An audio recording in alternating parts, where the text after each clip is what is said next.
So I'm going to ask everybody any tips that you have. How do you encourage your students when you're in a virtual setting? How do you encourage your students to enable their webcams? Any ideas that anybody could use? Yes. Yeah, so I've struggled with this. I have two daughters who were in high school at the beginning of the pandemic, and they had teachers who required that they put them on and that kind of stuff, and it wound up being really coercive and gross. And so I have never required it ever. But what I have chosen to do is say that I will give them participation credit. We have a participation credit in the class, and you can get it by speaking, you can get it by participating in the chat, and I will also give you participation credit for having your camera on. And frankly, the other thing that I say is that, you know, there is no requirement. I go through all the reasons why they may not and say I 100% understand all of them and would never want to pressure anybody. But I also say, just as a human being, it is so much easier for me to engage with them if I can see even a few faces.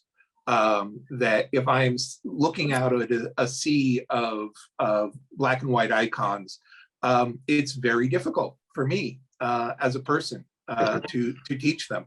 And what I find is that giving that kind of a speech works really well. And frankly, it works well if we are in the middle of the semester and, you know, there is a day that nobody has their camera on, and I just say, look, you know, I'm not requiring anybody to do this. However, if you are comfortable putting your camera on, you'll get a little bit of participation credit for it, but also it will make my day go a little bit better. And I find that students are really responsive to that. That's because good. Aside from everything else, I'm talking about the fact that I want my classroom to be a community. And they want that too, whether or not they're comfortable having their camera on. They want to feel like a part of a learning community. Great, great. Thank you for those tips, Angus. Any other tips that, yes, Nicole? Yeah, so I have I find this happens a lot in groups. I have something different to offer. And I have a different experience because I'm a language teacher and it's based on speaking. And my reasoning is I need to see their mouths and they need to see my mouth. And I mean, this was all like teaching language was super hard with masks. But you know, it was helpful. But when I was teaching online, I just said, I have to see your mouth, and the class is about talking. And so we have to be able to see each other's mouth and communicate. And that tended to keep people's cameras on, but it's super challenging. Great, great. Any other tip that anybody has used? I have it. I was typing in the chat, but I'll tell you anyway. I'm gonna send it at the same time, I'm telling you. But anyway, I agree with Angus. I think that not having a lot of pressure towards it, but letting them know the why it's helpful to see them. That seems to make them want to participate more. And then let's say I see Eddie has his camera on and we had a conversation. You know, Eddie, it was very nice engaging with you with the camera on. It makes it seem real. And I see that more people turn their cameras on that way without me kind of strong arming them to do it. Great, great. Any other tips? I noticed that folks are turning their cameras on here in this room. That's sort of a reflection of exactly that dynamic. Notice that I was doing this as peer pressure, but one of the things that I use with students is telling them, like, don't make me feel lonely in this classroom. I'm just looking by myself, talking to the screen. Don't make me look crazy. And then some students start to get their cameras on. Any other tips? Sarah. Well, I think, you know, sometimes, and I'm not teaching any of these types of courses anymore because the black boxes was really difficult for me. But I think that being honest with students, you know, so like when I have I had my camera off just now because we had a 2-minute break and that wasn't enough time for me to go to the bathroom and get a glass of water, right? So, you know, I try to structure the class in a way that that sort of, you know, creates a space where like it's possible for them to be engaged with their camera on for like X amount of time, right? And you know, and I'm very honest with them. I'll say, listen, you know, I don't particularly care for Zoom meetings, you know, but I'll tell you that when I turn my camera off and I start doing other things, right, you know, then I'm not paying attention to what's being said, right? And I'm missing all of that nonverbal communication that goes along with being able to see other people, right? So, you know, as Nicole was saying, in a language class, it's important, you know, to be able to see how someone's mouth moves and things like that. Like, you know, it's the same kind of communication that's missed, you know, if someone is not there, right? And frankly, you know, I think more often than not, if I would call on a student with their camera off, they were not actually there, right? they physically weren't there. And then sometimes the camera would come on and they'd be at work, you know, working a foot. So I think there was a bit of a massive learning curve trying to figure out what it actually means to have a synchronous online course. Thank you for sharing, Sarah. I think we're ready to get started. Feel free to keep typing your tips through the chat, because those are important. We all can use those tips. And thank you to all of you who made your cameras available for the next part of the session. And yeah, we are going to be making an attempt to connect the dots in all of these rich conversations that happen. Cynthia and I had an opportunity to go through the different breakout rooms, and we want to, you know, first of all, thank the CTL advisory members that facilitated these conversations, and we wanted to invite them to share with us what are some of the takeaways, what are some of the conversations that happened, any the themes that emerged in these conversations throughout this 1 hour. I don't want to ask one person in particular in any order, but anyone that wants to go first from our moderators. I can do it pretty quickly, just a couple of sentences. Yeah, okay. Because I do have to leave at 12. So I think that, you know, the conversation was certainly very rich. And I'm just going to give a couple of perspectives from, you know, faculty, and then, you know, how we perceive students in some ways. I think the idea of acknowledging and being aware that students have many different needs, and they cannot all can be met like in the classroom, right? So it requires the whole community to meet those needs in some ways, because there's many different things that students deal with for the most part. And in many ways, we have to kind of be aware of how the students feel about themselves to be able to meet those needs as well, since the feelings and the thoughts that they have color the experiences that they have inside and outside the classroom. And I think, and how they perceive their abilities, right, is something that may hinder the progress of persistence in some ways. So I think that, you know, it requires all of us to be mindful of what they really need. And certainly faculty share some techniques that they use, you know, like the peer group, as someone mentioned, is really key in making students feel that they belong in the classroom.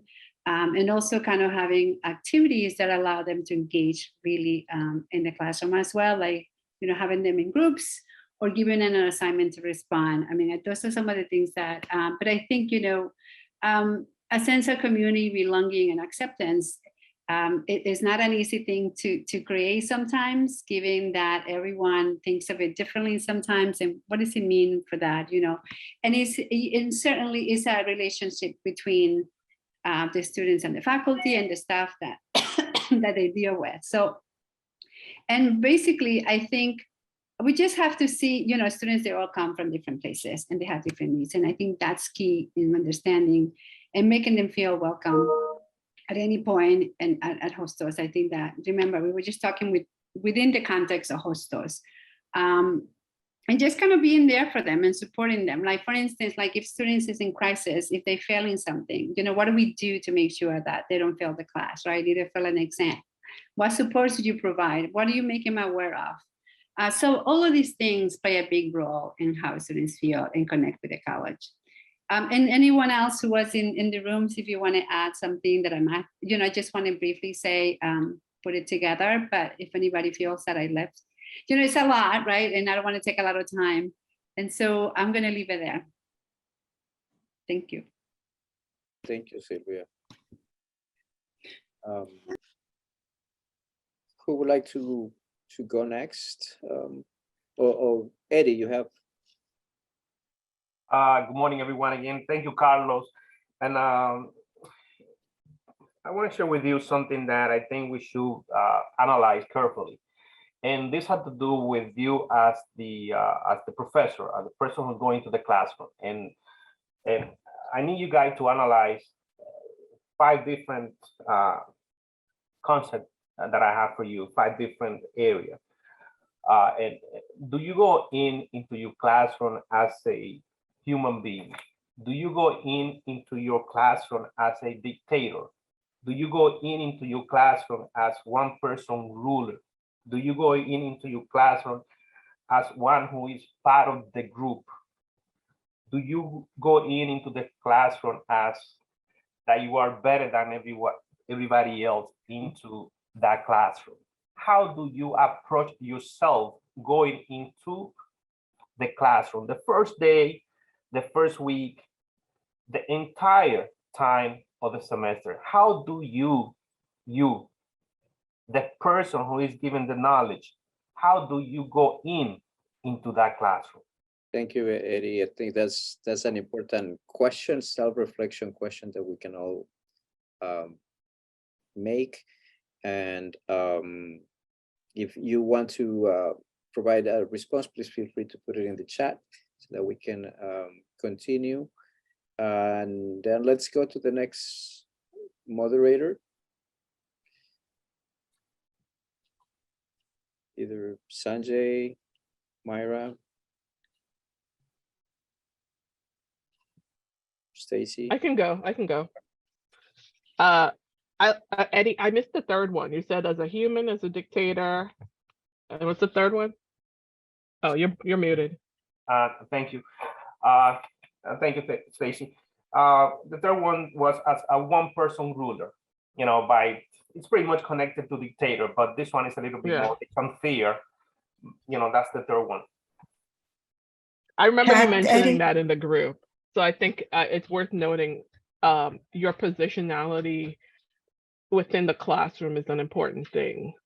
It's, you know, I think a lot of times as the teacher, it is easy to fall in that position of dictator or I'm in charge. And then we have policies to back that up too. So I think it's good to be reflective of that as to what our role is in the classroom. What is my role in helping someone learn? You know, what is my role in being in the space, in the actual physical space, and making that physical space be conducive and helpful and useful to a student. And it takes work. It's not an easy thing. And I think, you know, and it's not, and also it comes from what background we've come from, education wise, you know, all of those factors matter. Our personalities matter, you know, so I think it's something to pay attention to. You know, I come from an educational background where we spend a lot of time thinking about this. Be a facilitator, a co-learner, participatory, all of those things. And I think it's something we need to probably bring into how we approach this at Hostos, to have those kinds of pedagogical, andragogical kinds of conversations as well. I think, you know, a lot of times we're in this kind of manufacturing state where we're just about giving knowledge out there, and who owns knowledge, I think, is a deep conversation, and a lot of times we don't talk about those things. But I think I'll get off that. But all right. Thanks for giving me this conversation, Eddie, because I think I do think about it, but I haven't thought about it in a while. So thank you. I appreciate that from you. So You're our welcome. group was about community connection and access. And we had a lot of good conversation. And so some of the highlights, Cynthia talked about putting it into the kind of fabric of the classroom, into the syllabus, where students get to feel like they belong, and that she sees it as a journey, as making this happen in the class, right? She says that she asked them she talked to them because she was reflecting on the syllabus conversation we had, where she would discuss the syllabus and their progress towards that goal and those ends, about how they feel they're doing in the class so far. And she would check in with students and find out what's going on with them throughout the semester. I think that's really important. Eddie said that we need to understand that people have different voices, different complexities, and we need to have different, we need to bring that into the space, that we're different human beings, and that we could work this together. My handwriting is terrible. And I think Lauren made a really good point. Lauren said that the community is in the environment too. That's what I took from what she stated. That the environment, the actual physical state of the place, has to actually involve or welcome, I think is the word she used, students and the community. So I think that's an important thing. And it was repeated at several points as well, that the environment has to be welcoming or a place that creates community as well. So it's not just words, and it is actions, but actions also are in the actual environment. So if we don't have spaces for students to congregate, we don't have spaces for students to meet, we don't have spaces for where students could feel like they see themselves in that space, it could affect how they act, or whether they feel connected to that space. What else do I say? Making yourself available for students. Where I think Sarah said that, where we know that we want the same things. So getting students to see that you want the best for them, and that you as a faculty and a student want the same things. So it's not about degrees. Azrat said that as well. It's not about the degrees. It's not about your status. It's about getting them to see you as a person, and actually knowing that we all struggle. I think Angus said that as well, that we all struggle as well. And that one of the things that is fighting against community is that we've become more anonymized, right? And less human. I would go back to Eddie, right? And that making a connection is difficult. We talked about in the last session that the idea that we all are kind of seeing that we all struggle, but yet we're not acknowledging that struggle. And that it could be a place to start by seeing that there is a disconnect, if there's a disconnect in the classroom, by acknowledging that we're all in some kind of crisis, that we're all struggling, and recognize that. Kate had mentioned that, so Olin mentioned that we have to be willing to be more vulnerable in front of our students, talk about life, talk about who we are. Kate had mentioned that our sense of peopling and our sociability may have been affected by this online situation and the pandemic. But we really need to keep trying to have a sense of who we are and belonging in the classroom. It may not end soon, but we still need to make the effort. And that acknowledging the disconnect and the lack of peopling and sociability is a good place to start. And yeah, I hope I got everybody's points well. Great. Thank you, Stacy. Sanjay? Hi, everyone. We were in a breakout room regarding the collaboration and service. It can go either way, like how do you collaborate with student to provide better service, or how do you serve a student by collaboration? So either way. So some of the key points what we learned during this discussion, I'm not naming anybody, I didn't write the name of who said what, but this is a group discussion we had, is regarding what kind of services are available to us as a student, as a faculty. If the faculty is not aware of those services, we cannot communicate. Even though we get emails from time to time from different institutions or different departments, but our role is not to just communicate them, just our teaching material, but some students, they need a lot of help in terms of their financials, daycare and everything. So we can provide them these reminders, links. Okay, these are the things that are available to you, which can help them. So if they have less thing on their mind, I think they think of us as a person who wants to collaborate to make them successful in the life, in the program, degree and all, rather than just being a person who's very scary. Example, I teach physics personally. People come to my classroom as a scared person because they think this professor is the grumpy professor and he's going to teach me the toughest subject on the matter. Normally, my identity has been personally is established for last 5-7 years I've been teaching, and it passed on from student to student. So I'm trying to break that mold personally myself to be more lively, providing more information. So they come to me as a collaborator, basically. So providing those services is like, we talk about financial services. The major issue we have is they need information on the financial services. Personally, I have no idea. When they come to me, I tell them, I think you go to building number B. But we talk about that. Why not we provide these kind of links, information direct to them in either our syllabus or in one particular area. They can provide information about counseling. They are doing well. They need help with their exam or test taking skills kind of thing. So if you can provide these in the syllabus or in a separate way. But something happen about is people are not aware about the things that are available. Students don't know where the library is, example. They come to me all the time, Professor, can you tell me where the library is? So the thing is, Kate said, I think somebody said that, Lawrence said that actually. Why not we take our time from our classroom teaching and show them the kind of road trip kind of thing to different areas where they can reach. For example, they need help with the disability. Let's go to building D, I'll show you where it is. Either you can direct that or you can create a map on your syllabus, which we did in our information booklet, our program. We created a map and with the stars and number 1, 2, 3, 4. So we tell them where to find those things, basically. So these are the things we talk about, is adding those things and also managing the conflict. How they manage the conflict between students in terms of how to collaborate them.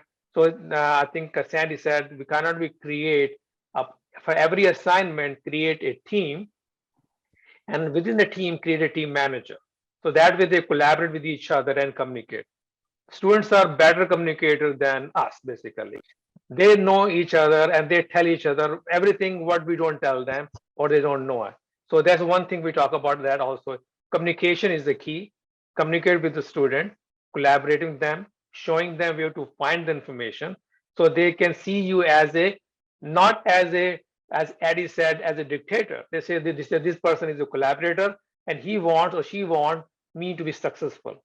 So that's where how to empower or improve the communication and improving their collaboration with them. And if I missed something, please add on. I think I tried to write everything as I could, but if I missed anybody who was in my group, please share that right now. And thank you. Thank you very much, Sanjay. I think we have Myra. Yes, good morning, everyone. So our group was about support and care. The conversation was great. Some faculty shared some keys about support and care our students. One of them is help students stay on track, make time to listen the students, support students dealing with change, ask students for feedbacks, for example, about how they are doing, challenges that they may be experiencing. That was about our group. Thank you, Myra, and thank you to all of the facilitators for your feedback. We wanted to make sure that we are able to bring and potentially connect connecting the dots. And yeah, if you notice, we have connected all of those conversations, whether we're talking about collaboration, support, engagement, all of those conversations connect and center on how we make sure that our students feel that they are cared, that they feel that they're important. Cynthia, you want to add? Well, I think visiting various breakout rooms, it was very clear that the dedication and commitment of both staff and faculty resonates, and that we have opportunities where we can ensure that our students know that they're a part of a caring community. You know, I love that Martin Luther King Jr. always talked about a beloved community. And I think this is what our mission should be: the creation, maintenance, and sustaining a beloved community. And I think when we are able to really make that a reality for ourselves and our rest of the community, I think then we are truly following the vision of Hostos. And I think if we keep that in mind, and we're not going to always get it right every single time, but the fact that we are engaged in pursuing that realization is really what's really important. And I think the fact that everyone came together and shared their ideas, their questions, we have to have more of these type of sessions. And the Center for Teaching and Learning, of course, is going to be providing workshops, difficult conversations, continuing teaching day, and also spa day upcoming. We're hoping that spa day is going to be in person, where we can bring back that connection that many of us have had. I know I have learned a lot in my over 45 years in the college from hallway talks with my colleagues, with students, with staff. So if we can really envision a community, I think we're truly following the mission. Thank you. Thank you, Cynthia. Well said. And as we wrap up this session, we wanted to make sure that we all are clear that retention, that we are all contributing to this big picture of retention. It's an abstract term that sometimes we don't know how to address it directly, but every single thing that we have discussed today, every single support, collaboration, everything that we do contributes to retention. How our students feel that they're supported, how they feel that they're home, that this community is here to support them. Everything that we do contributes to that. So how do we start concentrating on those elements that might seem to be minor or simple? How do we concentrate on those elements and bringing all of those together, how that will then make a huge impact in retention? And we will have the opportunity also, we will have the opportunity to hear from our students. We want to make sure that then we hear their perspectives. How do they see from the other end in the efforts, the work that we do? How do they understand the meaning of, for us, pushing community, pushing collaboration and support? How does that message translates to the other end? And with that, I think we have a few minutes for a break, a few more than the last time. So we will resume at 12, and then Nicole will introduce the Yeah, you're doing my work for me. Excellent. Great. So we'll go back in 3 minutes. And it'll be wonderful because then we'll have the student panel.